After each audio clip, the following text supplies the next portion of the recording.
लोकसभा चुनाव करीब है और उससे ठीक पहले अलग अलग चैनलों के ओपिनियन पोल आने शुरू हो गए हैं। इंडिया टीवी CNX ने लोकसभा चुनाव को लेकर यूपी का सबसे ताजा सर्वे दिखाया है।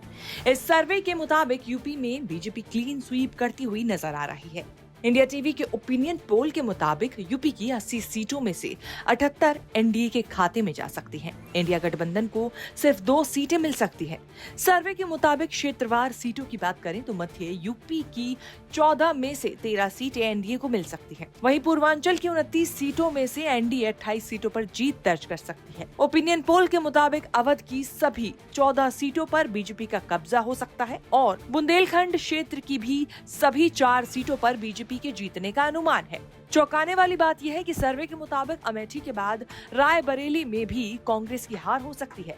इंडिया गठबंधन की तरफ से समाजवादी पार्टी सिर्फ 2 सीटें जीत सकती है। ये सीटें आजमगढ़ और मैनपुरी है। राज्य में कांग्रेस का खाता खुलता हुआ नजर नहीं आ रहा है। 2019 के लोकसभा चुनाव की बात करें तो बीजेपी को सबसे ज्यादा 62 सीटों पर जीत मिली थी।